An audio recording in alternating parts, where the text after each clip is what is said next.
राप्ती के कटान से भयभीत ग्रामीण। नमस्कार, आप देख रहे हैं द एक्सपोज इंडिया। हमारे चैनल पे पहली बार आ रहे हैं तो चैनल को सब्सक्राइब करें। हमारी उपस्थित श्रावस्ती जनपद के तहसील इकौना की ग्राम पुरुषोत्तमपुर में है, जहां पर राप्ती नदी के बहाव से काफ़ी ज़मीनें कट गई हैं। उपजाऊ ज़मीन फसल सहित नदी में समाहित हो रही है। यहाँ के ग्रामीणों ने जिस तरह से बताया है कि हम पहले भी एसडीएम महोदय को यहाँ पे एप्लीकेशन दे चुके हैं कि यहाँ पे बांध बंधवाया जाए, नहीं तो पुरुषोत्तमपुर ग्राम सभा की अस्तित्व खतरे में है। जिस तरह से यहाँ के लोगों ने और प्रधान ने बताया है, आइए हम इन्हीं लोगों से और चर्चा करते हैं कि जिस तरह से राप्ती नदी ने आने वाले समय में नज़दीकी राप्ती नदी के किनारे पड़ने वाले ग्राम सभा को जिस तरह से काट रही है। कुछ वीडियो दिखाए हैं जो लईबुड़वा की स्थिति इतनी खराब हो चुकी कि पूर्व प्रधान समेत पूरा घर उनका नदी में समाहित हो चुका है। इसी तरह से पुरुषोत्तमपुर के भी ग्रामीण डरे हुए हैं कि लईबुड़वा जैसा हाल हमारा ना हो। आइए सुनते हैं यहाँ के ग्रामीण क्या कह रहे हैं। जी मंजूर अली। यहाँ पे जिस तरह से राप्ती नदी कटान कर रही है उपजाऊ जमीन के, यहाँ पे लगभग गांव में इसका कैसा प्रभाव पड़ रहा है? इसका बहुत तगड़ा प्रभाव पड़ रहा है। ये जब नदी बढ़ियाती है तो गांव को भी परेशान करती है। गांव वाले कल छत के ऊपर खाना बनाते हैं, कोई कल कहीं भाग जाता है, कहीं कोई। और उसके बाद ये जो ज़मीन 70% 60% ज़मीन तो हमारे ग्राम सभा का इसमें समा गई है। ये बहुत गरीब आदमी का ज़मीन है और 100 आदमी का ज़मीन है। ये ज़मीन तो कट गई है तो उनके पास ज़मीन नहीं बची बेचारे के। अब वो परेशान ये है कि अगर गांव नहीं रोका जाता, काटने की नदी को नहीं रोका जाता है तो गांव कट जाएगा, और गांव कटेगा तो उनके पास ज़मीन नहीं है। वो बेचारे कहाँ जाएंगे और कहाँ बसेंगे, उनको यही बड़ी परेशानी है। लेकिन यहाँ जब से कटाई काफ़ी हो रही है, यहाँ पे बहुत देख रहा, लगभग यहाँ पहले नदी बहुत पीछे थी लेकिन अब अंदर आ गई है। जी बहुत पीछे नदी थी, आंसू ये नदी पूरी काट के वहाँ से आई है, सीधे घुस गई है। और कटान देखिए आगे से कटान हो रहा है, अभी सीधा गलत पुरुषोत्तमपुर के ऊपर वार कर रही है नदी। तो पुरुषोत्तमपुर से बचाने के लिए आप लोग एसडीएम साहब के वहाँ? हाँ, एसडीएम साहब के वहाँ गए, वहाँ उनको प्रार्थना पत्र दिए। अब उसके पीछे का कोई यहाँ भी कोई देख रेख नहीं किया गया है। एसडीएम साहब के वहाँ एप्लीकेशन दिए, उसके बाद भी यहाँ कुछ हुआ नहीं है? कुछ नहीं हुआ है, लेकिन नदी का कटान जारी है। हाँ, कटान जारी है। अभी ये पानी घटेगा, अभी और कटान करेगी तगड़ी। लगभग लगी फसल कितना कट गया है इसमें? लगी फसल लगभग 60% कट गई है सर। लगी फसल जी। प्रधान जी, आपका पूरा परिचय बता दीजिए पहले। मेरा नाम आनंद कुमार त्रिपाठी है, मैं ग्राम सभा पुरुषोत्तमपुर का प्रधान हूँ। और आप लोग जानते हैं सोमवार को आपके चैनल के माध्यम से, मीडिया के माध्यम से हम लोगों ने एसडीएम महोदय को तहसील दिवस में ज्ञापन भी दिया था जो कटान कर रही है राप्ती नदी उसके लिए।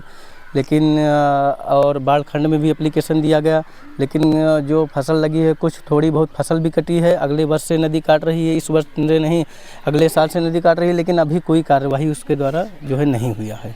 नदी काट रही, काफ़ी ज़मीनें कट गई हैं, खाली फसल भी कट गई हैं। लेकिन यहाँ का जो पानी थोड़ा ऊपर होगा तो सीधे गांव में जाएगा? हाँ, थोड़ा पानी होता है तो सीधे गांव में जाता है। फसल लगभग ज़्यादा नहीं कटी है, थोड़ी फसल कटी है, 20 से 25 बीघे फसल कटी होगी जो फसल लगी थी। लेकिन खेत जो है लोगों के कट गए हैं वो कभी निकलेंगे नहीं। और प्रशासन से यही मांग है कि जिन लोगों के खेत बचे हुए हैं परकोपाइन या बंधे का निर्माण कुछ भी कराया जाए, जिससे गाँव के जो खेत बचे हैं लोगों के वो खेत ही बच जाए कम से कम। बीच में बाढ़ आई थी, आपने भी पहले भी कहा था कि यहाँ पे बांध या परकोपाइन लगाया जाए। जी, मैं अगले बार भी कहा था, इस वर्ष भी कहा।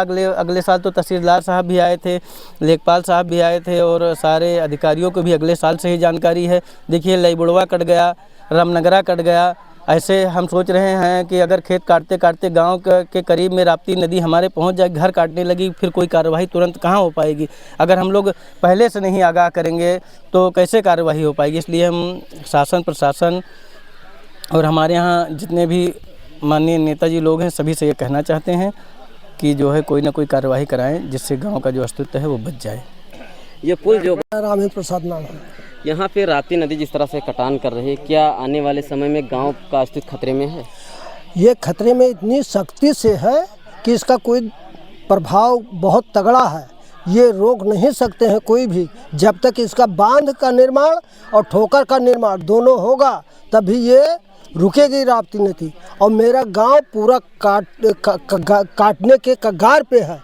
और ये कभी भी देख लीजिए इधर पूरा तो कट गया है, कम से कम 60% 50-60% ज़मीनें कट गई हैं। तो इसको ना कोई डीएम इसका कार्रवाई करता है, ना एसडीएम कार्रवाई करता है, ना कोई नेता भी कार्रवाई करता है। हम लोग क्या वोट लेने में उन लोगों ने, विधायक ने आकर के यहाँ पर वोट लेने में कहते हैं मैं ये करवा देंगे वो करवा देंगे, उन्होंने क्यों नहीं ये करवाते हैं? आप ये सर बताइए। तो आप विधायक के ऊपर आरोप सीधे लगा रहे हैं कि काम नहीं करवा रहे? बिल्कुल, आरोप लगाएंगे। एमपी जो विधायक हैं और वो सांसद हैं श्रीमण वर्मा जी, वो भी कहे थे कि यहाँ पर 1600 मीटर में यहाँ पर बांध करवाऊंगा, वो भी चला गए वोट लेकर के। यहाँ पर कोई भी सांसद और विधायक कोई भी नहीं, कुछ नहीं करवाया है। तो आप सांसद विधायक पर आरोप लगा रहे हैं कि कोई काम नहीं करवाए, वो गांव इसी वजह से कट रहा है। इसी वजह से कट तो रहा है, लेकिन जब सरकारी कर्मचारी जो हैं उन लोगों ने ख्याल कर दे तो विधायक लोग अलग खड़े रहेंगे। या पुल जो निर्माण हुआ है उसके असर पड़ रहा है ग्राम सभा पे, जो उसका तो पूरा असर पड़ रहा है। पुल का पूरा असर पड़ रहा है। पूरा असर पुल का है। नहीं पुल नहीं होता तो ये नदी गांव हमारा छोड़ करके आगे बढ़ जाती।